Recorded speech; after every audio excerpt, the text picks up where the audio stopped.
I'm standing here with Michelle Lavelle, prominent homeschooling advocate in New Hampshire, and also a member of the Free State Project, or participant, I guess I should say. You've been a warrior for homeschoolers' rights ever since you got here, and you got a bill through that improved homeschoolers' rights, or you helped to get a bill through that improved homeschoolers' rights, I believe. Now, though, of course, the Democrats are in the saddle, and they're trying to regulate homeschoolers excessively. Tell me what's the latest that's been going on that, and the outrages that you've seen.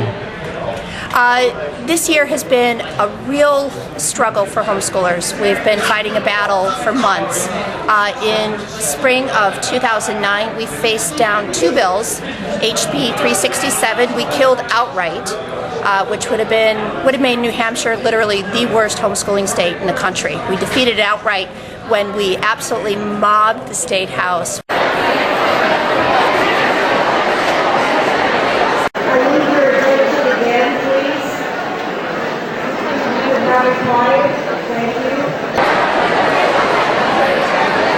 With a few hundred homeschoolers. It was a beautiful thing. Unfortunately, 368 was tabled to a subcommittee, and so we had to follow that along all summer into the fall and then into this last January, where we've had to outright defeat that. We did in mid-January, and I believe the final vote was 324 to 34 to kill 368, and it was a massive effort. It would have, again, incorporated a lot of really oppressive homeschool laws. We defeated that, and it was a real convergence on the State House that day. Since then, we've been having to face some additional battles with the Department of Education trying to rewrite the Ed 315 rules, which are complementary to the homeschool laws.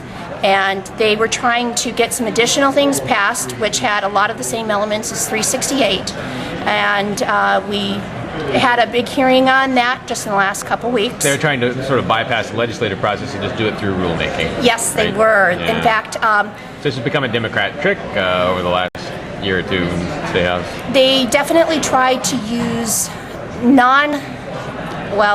less than upfront methods. The homeschool community got a letter that Emma Rous sent to the Board of Education effectively saying that the House Education Committee was in full support of these very, very oppressive rules that the DOE was going to put into place for Ed 315, and she positioned it in such a way that it gave the impression that the entire House Education Committee supported this, and that it even had the backing of the House, which clearly it didn't when you look at the vote. Oh, it absolutely had hardly any support at all.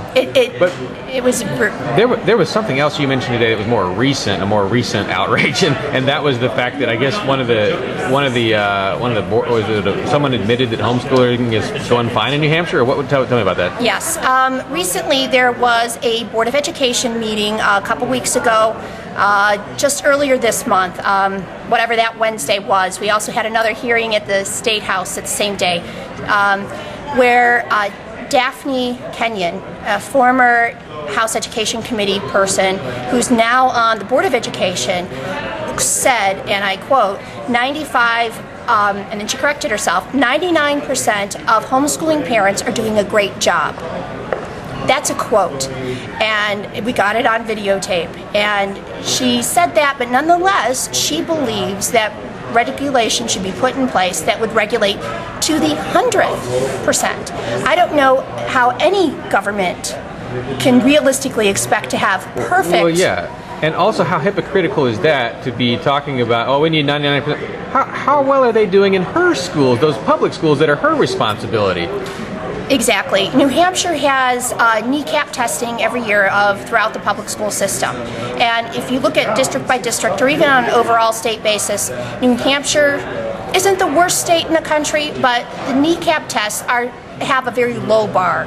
And even that, I believe my personal district has like a 42% proficiency rate for fourth grade reading. Let's look at that. 42% of fourth graders can read proficiently. How pitiful is that? So, kneecap testing. If you come over here, I'll bite your kneecaps off. kneecap testing is known, really, even within the education establishment, as being a very low threshold for proficiency. And yet, if you look, proficiency drops as a child is in the school system as the years go on. So as they test through the grade school years and into high school, the proficiency in every subject drops. And if you consider that to what they're expecting of homeschoolers, it's outrageous. Yeah. And if you look at any kind of legislation that is around in the state, do you have perfect, absolutely 100% compliance of even speeding laws? Yeah, they're expecting all this great stuff, all this great bureaucratic paperwork pushing of homeschoolers who they don't pay a dime, but the people who they're dumping money on, oh no, you can just whatever, we'll bite your kneecaps off. It's ridiculous. Yeah. Homeschoolers still have to pay property tax, which a huge percentage goes to pay for the public school system.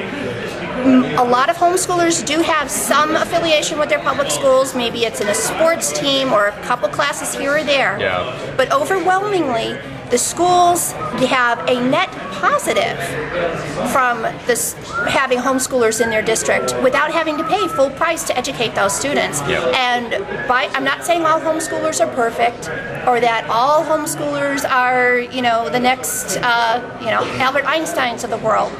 But nonetheless, homeschoolers are doing a fabulous job, and it's not because of the regulation. And for them to have to regulate to the 100% is outrageous. No other education system is held to that standard. All right, well, good luck over there at the State House. Thank you. Keep us informed. Oh, definitely. Thank you for your help.